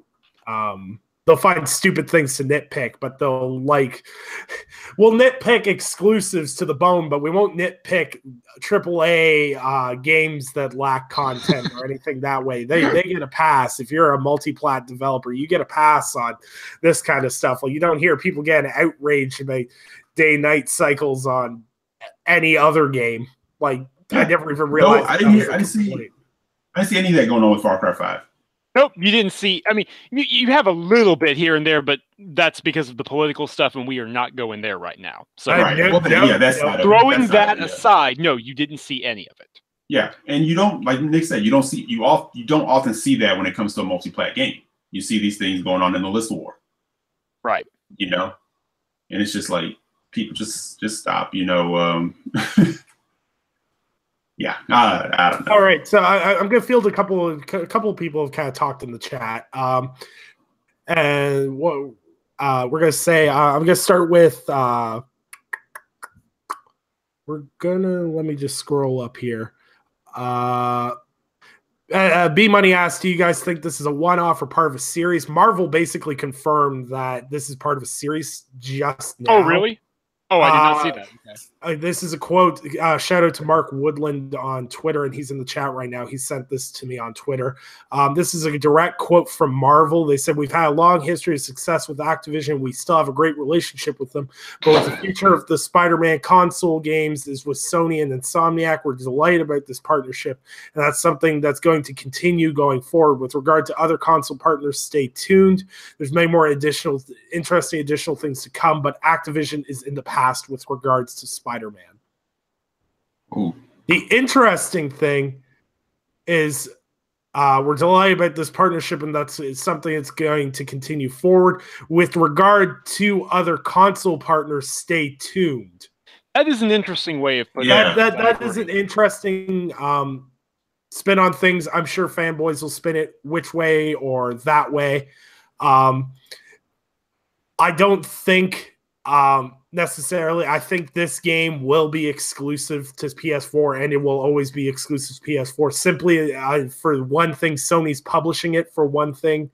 And number two thing is if I remember correctly, they also pitched in a fair amount of money in regards to development of this game. Right. Well, what happened is, I'll go ahead and bust the secret so the fanboys of whatever can stop lying or trying to downplay or whatever. The fact is, it's part of the deal they cut with Marvel. That's what it is. Because Marvel got, as everyone knows, Marvel got the film rights back for Spider-Man. Sony gets a cut of the profits, depending on who published the film, whatever. This was part of that deal, is that they got at least a exclusive game out of it with creative control. And so that's what it is. And of course they did, because that makes perfect sense to do. That comment about other platforms is interesting. I'm not going to approach that simply because I don't think we have enough information.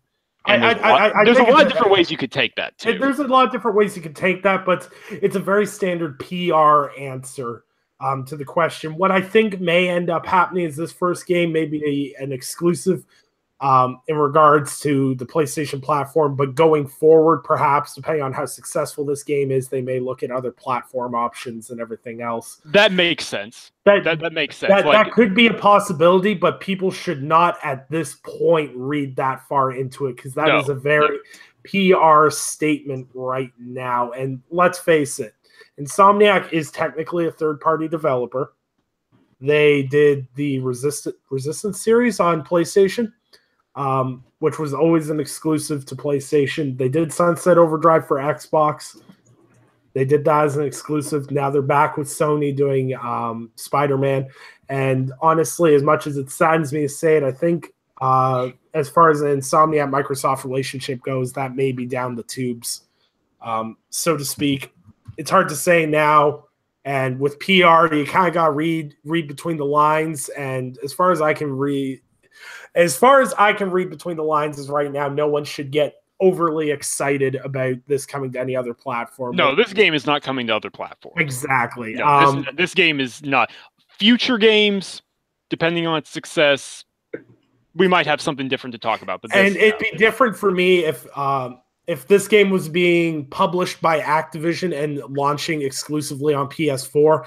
I would definitely say that it would be coming to other platforms later, because as we've seen with the Spyro collection, which is coming day one to PlayStation 4 and Xbox, Activision doesn't care about exclusivity. They just care about game sales.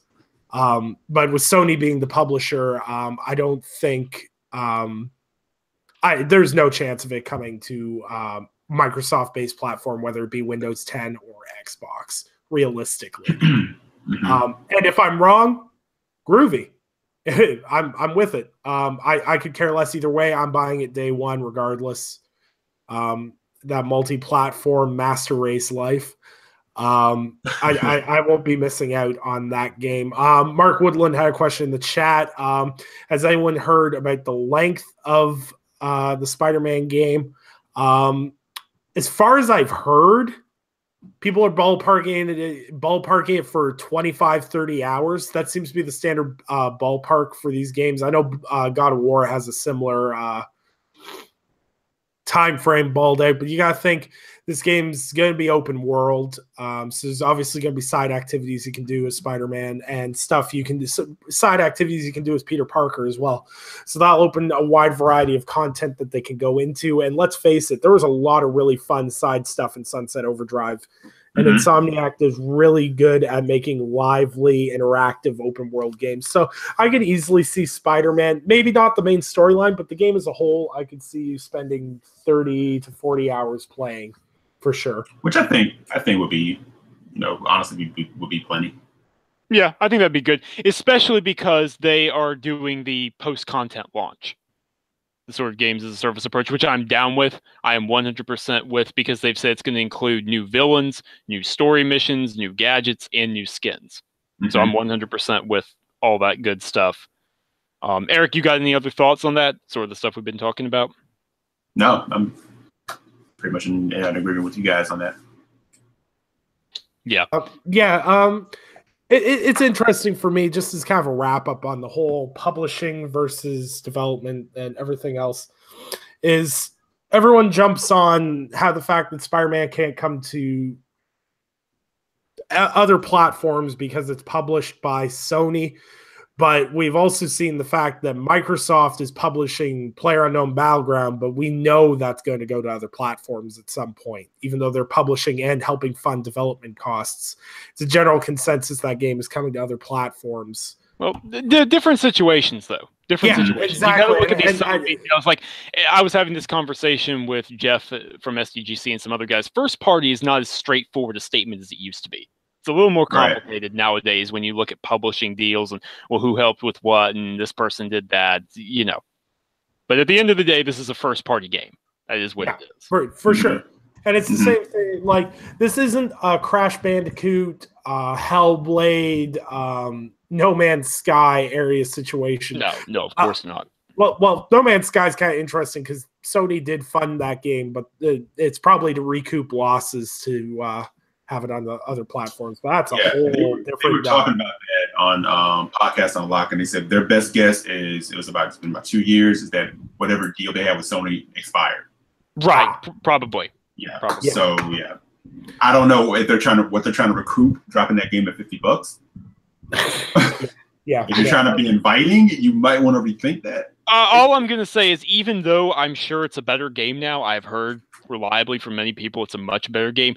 That must be a doozy of an expansion they've got planned. Yeah. But it's got such a stigma and a weird thing around it. It's like you need to do anything you can do to kind of like curry some favor. Yeah. Even with Hellblade coming to Xbox, they did, Ninja Theory did that 10% off. Exactly. Or you buy it in the first week. 10% off isn't something major, but it's still enticing. It's something. It's nice. It's something. And even with Crash Bandicoot, that game did not launch at full $60 price either, and it won't launch on Xbox at a full $60 price tag either. And with No Man's Sky, I find it kind of ridiculous that they're trying to sell it as an almost full price game. It's a full price game up here. It's $79.99 up here. You guys are getting it for $50, but they're trying to hose us an extra $30 up here. I think they're making a mistake. To be honest with you, they are at that price. They are. I'm waiting for when it drops as part of a huge sale deal, and it'll drop down to like $15-20 inevitably. But as far as it goes, Spider-Man, it's going to be a good game. Insomniac always delivers well-polished games. And I'm sorry, I didn't mean to cut you off. I was going to say, before we move on from the comic part of it, I saw, Sam, you mentioned the Doctor Strange thing. Right. And I just want to touch on this really quick. I can't take the credit for that. That's the gentleman that follows me. He threw that on me. And when he threw that on me, I was like, I did not even know that I wanted that game, and now I want it. And Nick, what it was is a Doctor Strange game, like open world, but with RPG elements, a la The Witcher. And it was like, what? I was like, how no one's done this game That's yet? Perfect. That is perfect. Learn different spells. That's perfect for level ups and RPGs. Make different decisions based off of elements of morality and the gray and gray stuff. Assist the Avengers against alien invasions at different times. Study arcane lore. Face off in Eldritch Plains against like Lovecraftian type monsters and gods, and engage in sorcerer duels. Like, holy crap, that is writing itself as a game. Yeah, I was like, wow. Okay. I'm still on the train that we just need to get over the Marvel versus DC thing, and Warner Brothers needs to get Marvel needs to get Rocksteady to make a Black Panther game.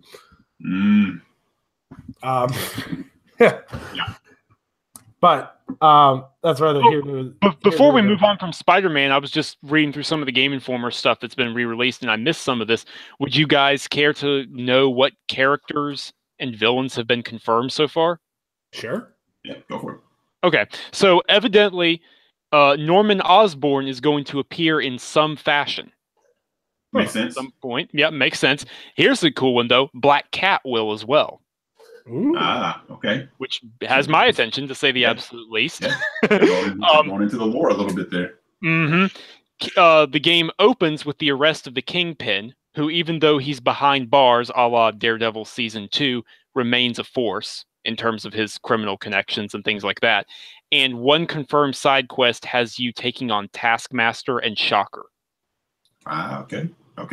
I'm with it. So I'm with it. They got my attention. Yep, absolutely. Yeah, for sure. That's pretty much going to wrap it up. I've got to boogie out of here in a few minutes here. So was there anything else you guys want to touch on at all? No, I think we hit all the points there, man. What? Well, did we want to go through any honorable mentions from our? Yeah, if you guys want to just quick list off of a couple. Okay. Well, Nick, you covered What Remains of Edith Finch. That was going to be there for me. Sam covered The Witcher, so that was there. Wolfenstein 2. Oh, yes. Oh, yeah, yes. Oh, absolutely. Yes. Just one of those games. Good. And one other for me, Breath of the Wild. Yep. Yeah. I can see that. Yeah. Is it, especially compared to other Zelda games, what it did. Yeah. Absolutely. You talk about a game that just kind of, you're kind of in that world and you're off doing side quests. You're not even really, you're going to get back to the story right after this other side quest. Right. That's always a good hallmark, Yeah. Any others? And I'm going to throw Cuphead in there. Cuphead. Yep. That was such a breath of fresh air last year. It really was. Like, holy crap. Yes, it's difficult. Yeah, but if you have that kind of personality that likes to get into that and you just have that I'm not going to let the game beat me type personality. Yeah. Yeah, it's just, you definitely get in there with that and just, kind of just sit back and take in the fact that this is hand-drawn. Oh, yeah. Dude, and just every frame of it hand-drawn, that blows my mind. Playing through it. And it's just, students of the game when it comes to, studying like traditional animation and classic animation and stuff like that, it definitely came across. The love that they have for this title came across. Yeah, absolutely. Yeah. I would co-sign that. So all the time they took, the delays, it's always great when it pays off. Right. I know that game and Below is sort of in the same case, although holy crap, we may actually be getting Below this year, which blows my mind. But Cuphead was sort of the same situation where it kind of got dried as, okay, does this thing even exist? But as much crap as Microsoft somewhat deservedly gets over their lineup, props to them for sticking with them and even financially helping Studio MDHR out on that. Yep. Because it really, really paid off. Sam, what about your honorable mentions? Well, I co-signed Cuphead and Wolfenstein 2 to the nth degree. Absolutely agree with those. Another one would be Evil Within 2. That's another game from last year, but Tango Gameworks went above and beyond addressing the feedback they got from the first game. The Evil Within was a good horror game, but it has a lot of problems. It has great enemy design. It's a little too linear. It's got some story issues. Evil Within 2 is a leap in quality in every way, shape, and form. It's much more open. It's not open world, but it's a much more open game with different areas and maps for different clues and caches and stuff like that. So creative in terms of how you can use the environment against these monstrous creatures. And honestly, it's competing with Resident Evil in terms of its enemy design and the boss scale and all this other stuff. It has a great story. It resonates on an emotional level. Fantastic characters, some unexpected twist. Evil Within 2 is a good runner-up. The other one for me would be Gears 4. Now, I know that Eric and I have gone back and forth on Gears a little bit here and there. We will agree to disagree, but I think he would agree with this. Technologically and mechanically in how it controls, it is the Gears formula perfected. Yeah. In terms, it is, as far as I'm concerned, it has the tightest, best controls of any third-person shooter ever. And what the Coalition did there is a love letter to Gears. And I'm looking forward to what they do now that Rod feels comfortable enough to play around with other ideas. Because, I really enjoyed it. It was really good. Yeah, most of mine was just like story beat stuff, and like my own selfishness for wanting to kind of go through solo and do insane. That's kind of hard to do with the, horde kind of built into it. It kind of slows down the proceeding. But hey, those are nitpicks. Yeah, for sure. Trying to think if I've got any. Looking at my game shelf here. I'm going to throw Uncharted 4 on there. It's one of those games that I beat it the first time, and I was kind of like, okay. It was all right and everything else. And I played through it a second time, and it clicked with me on the second time. I don't know what clicked. But I really enjoyed the second playthrough of Uncharted 4, and it was a really great game, and I definitely understand why people love it so much. Trying to think if there's any other games that we haven't really talked about. The Order 1886 for me, but that's just a lot of problems, but it doesn't deserve the crap it got. Exactly. Yeah, that's one of those games I think kind of gets like beat up because of like the list war stuff. You know? Yeah, for sure. Yeah, for sure. It suffers from that. It suffered from the fact it was a very short game at $60. Like, I can understand where people were coming from, where they weren't happy with it, but I can also understand where people are coming from when they say it was one of the best games of that era that came out. There's something there. I mean, it should be like they should return to it. You know. So yeah, I mean, $60. Yeah, you know, that's up to the person. I can understand people being upset that it was 60. I didn't pay 60 for it. Yeah, neither did I. So I feel okay with it. I didn't buy it day one. I don't think it would have caught as much beef if it was a launch title, if it actually made the launch. Yeah, right. But it's and when they did release it, I think if it would have released now, they wouldn't have put it out for 60. No, they would not after seeing how many games have had success at $30 or $40. Right. And my logic behind it before we wrap up here is if Knack can get a sequel, god damn it, The Order 1886 deserves a damn sequel. Oh my god. We're not going in on Knack. We're not. Knack, patty whack. Throw Mark Cerny a bone. To be brutally honest, whenever I hear people roasting Super Lucky's Tale, I'm like, but you played Knack. But I digress. Childish platformers are fun, if somewhat mediocre. So yeah, that pretty much wraps up this episode. It was really, really good talk. A lot of talk about some really great games. Spider-Man's going to be awesome. So just to give everyone who's watching a general content update, next week we'll be talking about Hellblade as the primary topic because Hellblade comes to Xbox next week. All of us have already played Hellblade, but it'll be great to revisit it. For me, it's been a while since I've played it, so I'm looking forward to revisiting it. So that'll be that week. We'll be talking about that. And then on the 21st, we will be talking all things God of War. Oh my God, can't wait for that. Oh my Lord, I can't wait either. Especially since I may have sneaky myself a copy a couple of days early. Have I mentioned how much I hate you lately? Holy crap. You haven't, but it's good to know. So we'll be talking God of War on the episode after that. So we got a really good lineup. I really want to thank everyone that has tuned into this podcast and continues to tune into this podcast on a weekly basis. It's fantastic. I appreciate the support. And I know all the panel does. And a shout out to Rage. Of course I screw up his name. But shout out to Rage. He wasn't able to make it tonight. First time missing an episode. Which is fine because his opinions on Spider-Man games are trash. So no, seriously, you guys think that Nick's opinions are bad? Like, you were spared. If he was going to miss an episode, this was the one to miss. All right. So shout out to Rage. I hope he had a good night. He'll be back on next week, and we might have a guest next week to talk with us about Hellblade goodness. So thank you guys for tuning into episode 8 of the Gaming Perspective. We'll get to outros and where everyone can find everyone. So Sam, take it away. Well, I'm Samuel Tolbert. You can find me on Twitter at Samuel Tolbert. Keep that nice and easy for you. I'm happy to talk movies, games, tech, just in general, as long as you keep it cool. I'm constantly writing stuff for TICGN.com, reviews, news, opinion pieces, all of the above, some sort of weird combination. We got it all going. For sure, man. And Eric. Yeah, another fun podcast tonight. Thanks everybody. I can't talk. Thank you everyone for coming through. You can find me usually tooling around Twitter, joking, goofing, getting into it with people.